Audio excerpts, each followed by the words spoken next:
وزير الخارجية البريطاني ديفيد كاميرون، شكرا جزيلا لحضورك معنا. أبدأ وإياك من غزة. هناك مطالبات بوقف فوري لإطلاق النار، ما هو موقفكم من ذلك؟ وهل تعتقد أن القضاء على حماس بشكل نهائي هو ممكن اليوم في ظل المعطيات الحالية؟ I think we need an immediate pause in the fighting so that we can get aid in and we can get hostages out. But I'd go further than that. I'd like it if we could turn that pause into the sustainable ceasefire that we want to see. Now, things would have to change for that to happen. I think we would have to see the Hamas leadership leave Gaza. We would have to be clear that Hamas were no longer capable of rocket and terror attacks. And obviously we'd need a new Palestinian Authority, refreshed and revitalized, going into Gaza, perhaps with the help of others, to provide the services and the governance that's required. But it would be so much better if we can go from pause to sustainable ceasefire without a return to fighting and destruction. That's what we should be shooting for. ذكرت الآن بأنه من الضروري إخراج حماس من المشهد الفلسطيني. هناك العديد من الحلول المطروحة اليوم على الطاولة لتحقيق حل دائم للقضية الفلسطينية الإسرائيلية، فهل إصلاح السلطة الفلسطينية هو برأيك أمر مهم؟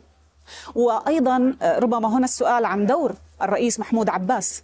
I don't think that the Hamas leadership or Hamas can play a role in the future of Gaza, because if you want a two-state solution, and I do, you're never going to get Israel to agree to live next to the terrorists that committed those atrocities on the October the 7th. But I do think that the Palestinian Authority has a big role to play. I'm sure even President Abbas would say that, yes, there needs to be some refreshment and some reform. It's not for me to say who the team of leaders should be or who else should be brought in, but clearly some reform, and also making sure that other Palestinian voices can be heard in the future role. It should be the Palestinians running the Palestinian state, and that means to start with the Palestinian Authority. فهل مطلوب هنا دولة فلسطينية منزوعة السلاح برأيك؟ No, what I want to see is, as well as an end to the fighting, the pause followed by the sustainable ceasefire, followed by the reintroduction of Palestinian government in Gaza, then I think what we need to see is reconstruction. We need to see the horizon towards a political solution, and we need to see the move towards Palestinian statehood. Obviously, there's going to have to be security guarantees. There's going to have to be all sorts of very difficult conversations, but a Palestinian state ultimately should be a state. الولايات المتحدة الأمريكية أعادت تصنيف مجموعة الحوثي على قوائم المجموعات الإرهابية، فهل نتوقع أن يكون هناك تحرك مشابه من طرفكم تجاه هذه المجموعة؟ Well, we will look very carefully at this. Obviously, we think that what is happening in the Red Sea is unacceptable. What we're most focused on is standing up for the freedom of navigation. The attacks, and there have been 26 attacks since the 19th of November, are on ships of all designations. And so what our focus is stopping those attacks, deterring those attacks, and making sure there's freedom of navigation. But all the tools in the toolbox can be looked at. بالحديث عن هذه الهجمات التي قمتم بتنفيذها، هل هناك أي تقديرات مبدئية ربما لحجم الدمار الذي لحق بالقدرات الحوثية؟ We don't have the final, what are called battle damage assessments, but we know that a certain amount of capacity was destroyed, and also a very clear message was sent. The message that we gave warning after warning, military action was very much the last resort, but ultimately you have to back your words and your warnings with action in order that people can see you're very serious about the issue that you're raising. بعد التصعيد الأخير وكل ما قام به وكلاء إيران في المنطقة، هل ما تزال وجهة النظر القائمة لديكم بأنه يجب التعامل معهم ككيانات سياسية، أم برأيكم اليوم اختلف الموضوع وهذه الميليشيات يجب التعامل معها بشكل مختلف؟ In my mind, we need to get away from these militias, from these proxies, and we need to have these relations in this area be relations between states. That is so much easier and so much more manageable for the future of people who live in these countries. These militias are so destabilizing. They are so injurious to the security of the region. And that is one of the reasons why in recent days I have had calls and meetings with the Iranian foreign minister. It's a very difficult relationship between Britain and Iran, but nonetheless it's an opportunity to deliver some very clear messages. تقول أن العلاقة مع إيران صعبة. قل لي لماذا؟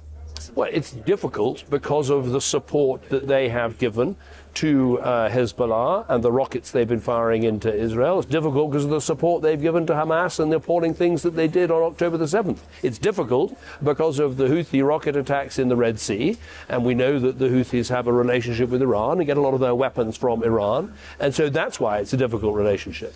نقطة أخرى مهمة أريد أن نتحدث بها. قمتم بتصنيف منظمة التحرير كمنظمة إرهابية. سؤالي هنا، هل هناك أي خطوات قريبة مشابهة ربما بحق الإخوان المسلمين؟ Well, we've done it for Hizb ut-Tahrir. We have very strict legal tests in the UK. You have to pass in order to prescribe and ban an organisation. And I think the Home Secretary took the right action in saying that Hizb ut-Tahrir was not only encouraging extremism, but was tipping over into justifying extremism and violent extremism. Those are the tests that have to be passed. And it's not for me to say which organisations should be banned. It's for the Home Secretary, who has responsibility for these areas, to say. هناك أزمة إنسانية كبيرة جدا في غزة.